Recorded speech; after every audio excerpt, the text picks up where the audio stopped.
Muy buenas tardes, queridos compañeros, muy buenas tardes, profesora. Mi nombre es Everestigen Gómez Ginestrosa, del grado 11, y hoy vengo a explicar los diferentes tipos de narradores.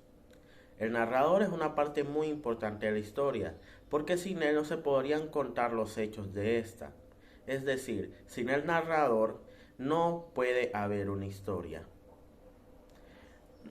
Los narradores tienen tres divisiones, según el tipo de persona al que se refiera o el tipo de pronombre que sea usado.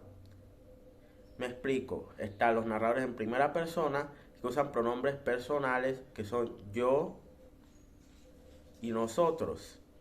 También está el narrador de segunda persona, que se escoge tú, usted o vosotros o vosotras. Y está el narrador en tercera persona, que se refiere él, ellos, ellas. ¿Ya me hice entender? Iniciemos. El narrador en primera persona. Es un narrador que da un toque más de realismo a la historia, porque se refiere a un ser en específico, es decir, es un narrador que se fija en una sola persona. Esa sola persona narra los hechos a su alrededor o los retrata según lo que haya escuchado.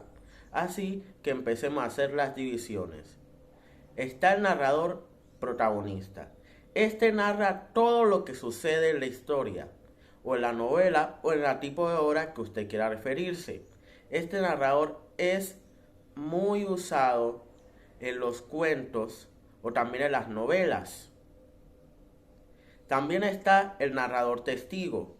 Este narrador presencia los hechos, mas no tiene un papel relevante en la historia, además de su papel como narrador. Y está el último, el monólogo interior. Este se refiere a lo que estamos pensando o a qué queremos decirnos hacia nosotros. Normalmente sería como una reflexión. Pasemos a los narradores de segunda persona. Estos narradores son muy complicados y extraños de verse en un texto, porque normalmente se refiere o apela a lo que piensa el lector, es decir, el autor se refiere a tú como lector. Estos no tienen unas grandes divisiones que digamos, así que pasemos directamente a los narradores en tercera persona.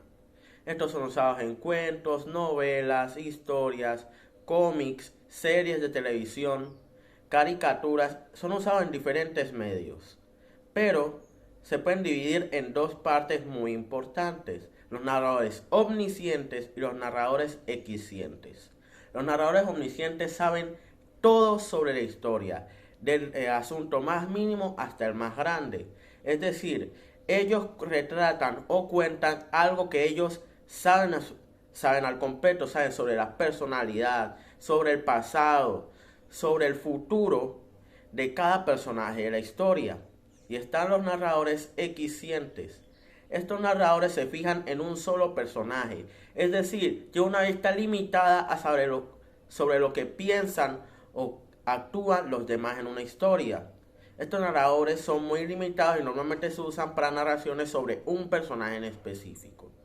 Muchas gracias por su atención y que Dios los bendiga.